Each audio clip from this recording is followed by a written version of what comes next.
So this was part of my training for the World Championships in 2024.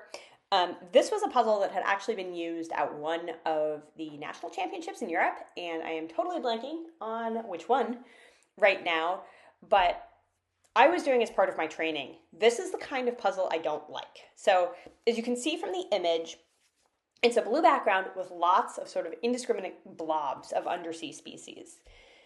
And as you can see, I'm really struggling here to sort well. So we are 15 minutes in to into puzzling, and I still don't have any real structures done, which for me is like really bad. I try to stay under an hour, ideally under 50 minutes for most of my Ravensburger 500 piece first runs. Probably not a spoiler to say this one did not hit that. And you can see basically I knew the wrong strategy was to build the border because the puzzle's quite busy. There's no real competitive advantage in the border. However, I was trying to build these shapes in the middle, got really frustrated, gave up, and built the border, which is what you're seeing me do here. After I built the border, I went back to try to figure out what are some of these shapes and how do they fit together. I don't even know what most of these creatures are. The other thing that's happening is there's glare actually coming in from my window as I do this.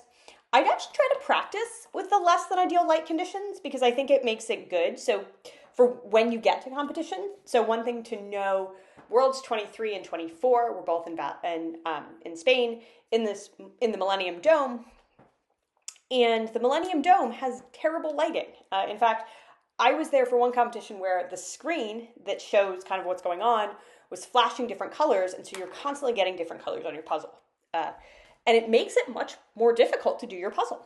And so one of the things that I have decided to do strategically at home is to just work with whatever the lighting is, which means at night I often have glare or dim lighting that makes it hard to see gradient on the pieces.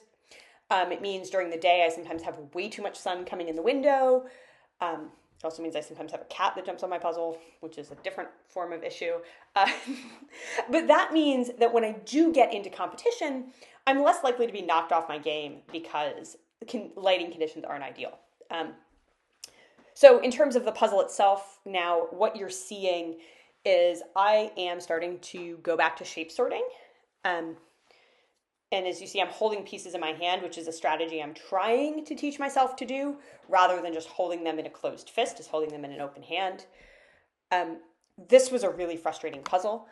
So we are coming up on a minute 15, and you see the number of pieces left. You can see that they're starting to have shape-sorted piles. And really at this point, just kind of going as fast as I can to try to get pieces put into the puzzle. So coming up on 120, 122, and 123. So not fun.